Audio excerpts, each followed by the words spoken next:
بسم اللہ الرحمن الرحیم. Respected parents and dear viewers, السلام علیکم. امید کرتا ہوں آپ خیر عافیت سے ہوں گے. آپ کا میزبان sir Atiq Ur-Rahman, managing director and motivational speaker آپ سے مخاطب ہوں.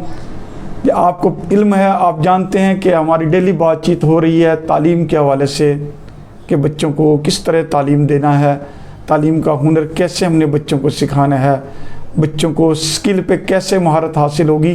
یہ چیزیں ہم نے بچوں کو سکھانی ہے. اس کے حوالے سے میں بات چیت کر رہا ہوں، جس سے آپ لوگوں کو بہت کچھ جاننے کو ملے گا، آپ کی معلومات میں اضافہ ہوگا. اچھا، اکثر ایسا ہوتا ہے ہمارے اسکول میں دوسرے اسکول سے طلبات ایڈمیشن کے لیے آتے ہیں تو ہم ان کا ٹیسٹ لیتے ہیں. تو ٹیسٹ میں اکثر دیکھا ہے کہ 95% طلبات ایسے ہوتے ہیں جن کی املا کمزور ہوتی ہے، ڈکٹیشن کمزور ہوتی ہے.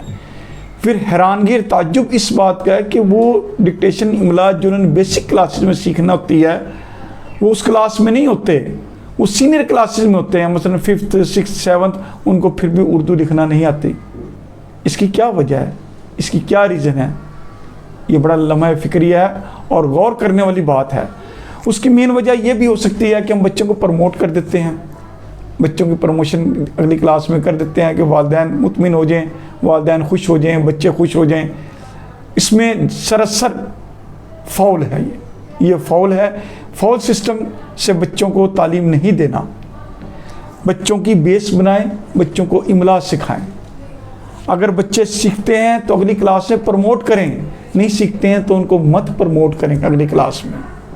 ان کا 1 سال اور لگوائیں، کیونکہ وہ نہ سیکھنے کی بہت سی وجوہات ہو سکتی ہیں. میں نے پہلے بھی آپ کو پچھلی ریکارڈنگ میں بتایا ہے کہ کیا وجوہات ہیں جن بچوں کی، جو بچے تعلیم میں کمزور ہیں، جو بچے پڑھائی میں کمزور ہیں، اس کی اور بھی بہت سی وجوہات ہو سکتی ہیں. میں پچھلی ریکارڈنگ میں آپ لوگوں کو بتا چکا ہوں. لیکن اس بچے کو مت پروموٹ کریں اگلی کلاس میں جس کو آپ دیکھتے ہیں کہ اس کو اردو لکھنا نہیں آتی. اردو بیٹا بچوں کو کیسے سکھانا ہے یہ میں بتاؤں گا. کہ ان کو حروف تہجی کی پہچان کرائیں، ان کو جوڑ توڑ کرنا سکھائیں. سب سے پہلے ان کو آپ حروف تہجی سکھائیں، اس کے بعد زیر زبر پیش کی پہچان کروائیں. پھر ان کو ہجے کرنا سکھائیں. مثلا رے بے رب، جیم زبر بے جب، سین زبر بے سب، رے زبر بے رب، سین بڑی سے، رب سے، ڈال زبر ڈر، رب سے ڈر. ایسے ہجے کرنا سکھائیں. بیسک کلاسز میں جب پریپ کلاس کا 1 2 کی بکس جو ہوتی ہیں، ان میں اگر بچوں کو اگر ہم جوڑ توڑ کرنا، ہجے کرنا سکھا دیں تو ڈیفینیٹلی بچوں کی گرپ ہوگی اور بچوں کو لکھنا آئے گا. ہوتا یہی ہے کہ بچوں کی گرپ نہیں ہوتی، بچوں کو پہچان نہیں ہوتی، بچوں کو جوڑ توڑ کرنا نہیں آتے، بچے اندازے سے لکھتے ہیں. ٹھیک ہے، MCQs کوشچن کر کے وہ پاس ہو جاتے ہیں اور ہم لوگ ان کو اگلی کلاس میں پروموٹ کرتے ہیں. لیکن نیکسٹ ٹائم تمام ٹیچرز، ٹیوٹر، پیرنٹس حضرات، بیٹا میرا یہ پیغام سن لیں کہ جب تک بچوں کو املا لکھنا نہ آئے، اردو املا لکھنا نہ آئے، ان کو اگلی کلاس سے پروموٹ مت کروائیں، انہیں اگلی کلاس سے پروموٹ مت کریں. ان کو اردو لکھنا سکھائیں، پڑھنا سکھائیں.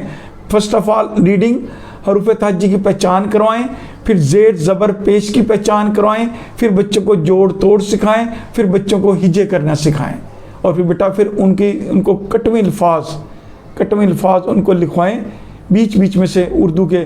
مثلا خدا، رب، اللہ، رسول، نبی الفاظ لکھوائیں ان کو، تاکہ بچوں کو پہچان ہو اور ان کو املا لکھنا آئے.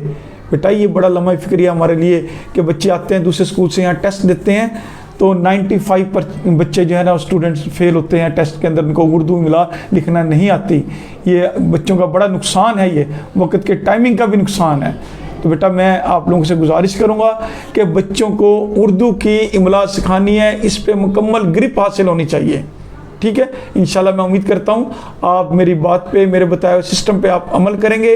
انشاءاللہ اس میں طلباء طالبات کا بھی فائدہ ہوگا اور پڑھانے والوں کو بھی آسانی ہوگی.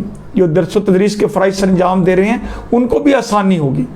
بچوں کو جب پہچان ہوگی بچے آسانی سے لکھ پائیں گے. امید کرتا ہوں آپ میری باتوں پہ انشاءاللہ عمل کر کے ایک ذمہ دار والدین، ایک ذمہ دار ٹیچر اور ایک ذمہ دار ٹیوٹر ہونے کا ثبوت دیں گے. اپنے میزبان کو اجازت دیجیے. اللہ حافظ. پاکستان زندہ باد.